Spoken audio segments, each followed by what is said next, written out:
네, 반갑습니다. 김프로입니다. 조직문화가 경영성과와 비례된다는 건 분명한 사실입니다. 무형의 자산인 이 조직문화가 실질적으로 재무적 성과와 연계되는다는 것은 많은 학자들이 검증된 상태니까 더 이상 설명드리지 않겠습니다. 그런데 실질적으로 저희가 많은 기업들 대상으로 조직문화 개선 활동을 전개하다 보니까 이 고질적인 문제가 있어요. 고질적 문제.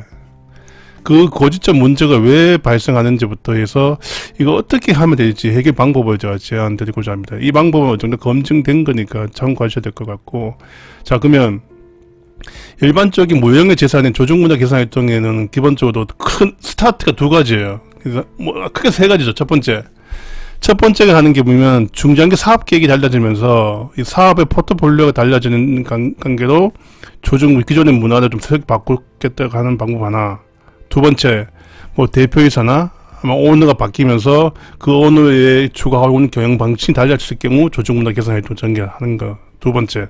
세 번째가 뭐냐면, 이건 조금 특이한 건데 공기업들이 많이 발생해요. 이게 노동조합에서 우리 기존에 있는 고질적인 문제를 경유했던 조직문화를 바꾸기 위해서 조직문화 개선 활동을 해야 된다. 이렇게 버튼업 방식으로 접근하는 경우도 많습니다. 그래서 하여튼 이런 걸 가지고 이제 시작하면 첫 번째로 보면 본사에서 많이 추구합니다. 본사에서 이제 탑다운 방식으로 접근하죠. 그 본사에서 하다 보니까 이걸 이제 외부 전문 컨설턴트, 저희 같이 다산 컨설팅 중에 해서 이제 전개해 보면 본사 직원은 상당히 의욕이 높습니다. 탑에 대한 관심도 많고 이걸 어떻게 하겠다는 강한 열정이 높습니다. 그런데 이게 단위 조직이 본부나 부문으로 내려가면 이게 흐지부지 돼요, 이게. 기본적으로. 이게 당연한 거죠. 이게, 본사는 기본적으로 경영진과 소통을 워낙 많이 하다 보니까 그분의 중요한 방침을 명확히 알고 있습니다. 그렇지만, 본부나 부문은 당장 돈을 버는 조직입니다. 그래서 돈을 버는 조직이다 보니까 모든 업무가 어떻게 하면 생산성을 높일 수 있을까? 어떻게 하면 돈을 더 벌 수 있을까? 어떻게 하면 업무 효율을 높일 수 있을까? 이런 관점에 관심이 있지. 이 무형의 자산은 필요하다는 걸 분명한 인식 알고 있어요. 알고 있는데 이거 항상 뒤로 밀립니다. 뒤로 업무보다. 그러다 보니까 이제 추진 동력이 떨어진 거예요. 그래서 본사나 경영진은 큰 열정이 있다면 쭉 가다 보면 작은 열정밖에 없어요. 수모 형태의 작은 열정만 유지하고 나중에 흐지부지 끝나는 경우가 많습니다. 그래서 이게 왜 발생되는지에 대해서 좀 설명드리고, 그럼 이거 어떻게 할 거냐? 방법은 많지만, 이도 검증된 타사에서 사례 한 가지 정도는 제가. 자, 그러면, 본부나 부문 단위의 조직문화 개선하에 있던 고질적인 문제가 왜 발생되는지 좀 설명드릴게요. 기본적으로 본사에서 이제 활동합니다. 그러면 첫 번째 하는 게 새롭게 조직문화 진단을 할 수도 있고, 직무 만족도 할 수 있고, 그다음에 좀 직원 만족도 조사할 수 있겠죠. 하여튼 서베이를 합니다. 서베이 했는데 실제 우리가 생각했던 기대만큼 엄청 낮은 거예요. 또 가지고 있는 경영지 CEO께서 그에 대한 불만이 가지고 있었고, 그래서 이것들을 이제 효과적으로 바꾸기 위해서 이제 활동을 전개합니다. 본사 주관을 하면. 이거 본사에서 이렇게 큰 대대적으로 전 직원들에서도 작은 회사는 모르겠는데 큰 회사가 보통 한 4,000명입니다. 4,000명 대상으로 조직문화 진단을 하는 거예요. 더 큰 회사 10,000명이고. 자, 4,000명이면 이 4,000명 적은 회사가 아니죠. 그분들 직원들 다 불러서 전체 한 80% 응답을 합니다. 그럼 이거 데이터 분석해서 이제 우리 조직이 어떤 고질적 문제가 있는지를 파악을 합니다. 자, 그러면 파악하는 관계는 기본적으로 여기까지는 그냥 페이퍼예요. 아무것도 아닌 거예요. 그냥 현상만 보는 거죠. 그런데 이거 이제 저희 같이 경험상 보면 대표이사 보고하잖아요. 그럼 다 충격받습니다. 아니면 평소에 이게 문제였어라고 했는데 실제 서베이도 그렇게 문제가 나오는 거예요. 또 어떤 본부는 저 본부는 상당히 좋아 보이는데 실제 낮게 나오는 데 있고 좀 문제가 있다고 하고 있는 저 본부가 높게 나오는 데도 있어요. 이런 것들은 검증이 됩니다. 보통 이슈 검증인데, 검증을 하게 되면 그게 왜 발생되는지 파악할 수 있어요. 자, 그러면 본사에서 크게 이제 지수값에서 건강도 조사했어요. 그래서 A본부, B본부, C본부별로 보니까 어떤 문제가 다 나옵니다. 이거 가지고 이제 이걸 가지고 이제 어떻게 할 건지 이제 고민하죠.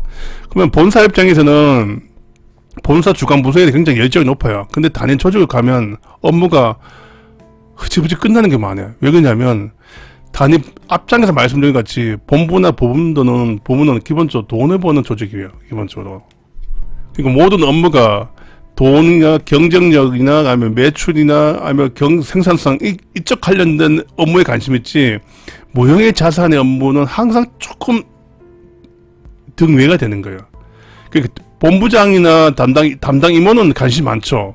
왜 뭐 기본적으로 큰 기업들은 그 임원 평가에 그 조직 문화 항목이 반영돼 있으니까 관심이 많은데 실질적으로 팀 단위 가면 팀이 가면 달라지는 거예요. 팀은 본부장 평가보다도 그것도 중요하지만 당장 우리 부서의 매출이나 원가가 맞춰야 되니까 그러다 보니까 항상 본사에서 활동을 받으면 하기는 해야 되겠고 어떻게 하냐 그냥 페이퍼 워킹 하는 거예요.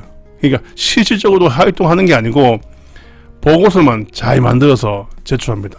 근데 실제 각 본부별로 다 취합받아 보면 다 열심히 한다고 얘기합니다. 근데 실제 서베이 보면 높지 않은 현상 발생되는 거죠. 또 사업본부나 보험도 마찬가지입니다. 그러니까 기본적으로 사업본부나 보험장은 조직 문화 관심이 있지만 막상 하려다 보니까 이 역량이 안 되는 거예요. 역량이 안 되다 보니까 요즘 같은 시기에서 1인 가지가 나오는 거죠. 우리 원가 절감합시다 하면 제일 많이 나오는 게 뭡니까? 제일 관심 없고 쉽게 볼 수 있는 거 이면지 활성화.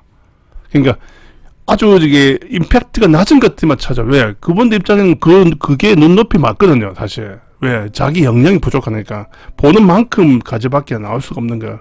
그런데 본사의 놈들은 이 사업본부에 지원을 안 해주는 거예요. 지원을 해도 이게 형식적으로만 지원하는 문제가 발생되는 거야. 그러면 본사에서는 뭔가 조금 탑다운 다른 조직별로 체계적으로 활동하고 싶어 하고 사업본부는 그 부담을 알고 있는데 조금 도와달라. 너희들 좀 도와달라. 이렇게 요구를 많이 합니다. 이걸 절충하는 방법이 뭐냐면 전문 인력을 키우는 거예요. 그 가칭 조직문화 컨설턴트들이 육성하는 거예요. 그러니까 실무 전문가, 우리 보통 우리 큰 기업들은 지역 전문가가 있거든요. 뭐 베트남 전문가, 그다음에 독일 전문가, 그다음에 스페인 전문가, 이 지역 전문가가 있어요. 그분들이 주도해서 그 국가에 대한 마케팅이나 어프로치 하는 거야. 마찬가지로 전문가를 키우는 겁니다. 그래서 조직 문화 개선을 전문하는 컨설턴트를 외부가 아니고 사내에서 육성하는 거예요. 그래서 사내에서 실질적으로 외부 전문가 같이 한번 싹 돌려보는 겁니다. 아, 이렇게 조직 문화 개선을 하는구나. 그리고 타사 사례점을 읽는 것도 있고, 그 전문가가 해당 본부나 부문을 전체 컨트롤하는 겁니다. 왜? 외부 전문가는 방법론은 가지고 있어요. 그런데 내부 정보는 많진 않아요. 그러니까 고객사의 내부 정보는 그쪽 직원 아닌 이상은 수박 겉만 살짝 아는 거예요.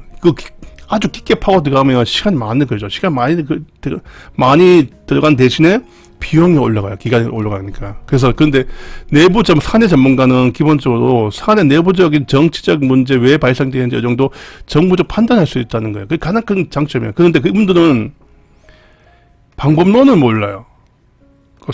사대집이 없고. 그래서 방법론과 사대집을 외부에 도움받아서 자체적으로 조직력 개선 컨설턴트를 키웁니다. 어떤 회사들이, 큰 회사들이, 메이저 기업들이, 거의 메이저 기업들은 이걸 키웁니다. 키워서 그분들 주도해서 만약 홍길동이라는 친구가 주도해서 본부의 조직력 개선을 전체 총괄하는 겁니다. 매니저가 되는 거죠. 쉽게 말해서. 그래야지만 이게 2년, 3년, 4년 지속해서 할 수 있어요. 올해는 A 활동, 내년은 B 활동, 그 다음에는 C 활동을 전개할 수 있는 거죠. 그런데 그렇지 않으면 그냥 올해는 A 활동, 내년은 A 다시 활동, 그 다음에 A 다시 활동, 이런 식으로 똑같은 거 조금 버전업 시켜서 활동하는 거죠. 그건 이제 조금 단계별로 레벨업 시켜서 해야지만 되는데 왜 1년 정도의 조직문화 활동을 해보시면 어느 정도 내공 쌓입니다. 그러면 그 다음 단계 더 어려운 거 하게 되는데 그렇지 않으면 계속 쉬운 거예요. 뭐 원가 제공한다고 이면지 활성화하는 것처럼 그런 과제들 계속 발굴돼요. 그런 식으로 접근하면 현업 직원들은 싫어하죠. 스트레스 받고. 그래서 사내 전문가, 사내 조직력 개선 컨설턴트를 육성하고 운영하는 게 가장 지속 가능한 조직력 개선 방법이고, 또 본사나 사본부 입장에는 상당히 두 조직을 윈윈할 수 있는 방법이라 판단됩니다. 실제 해보니까 그 정도 검증됐고요. 그래서 여러분도 단일 조직 분려 조직력 개선 활동이 안 된다고 막 불만만 표출하지 말고 이런 솔루션이 있다는 걸 알고 계셨으면 좋겠습니다.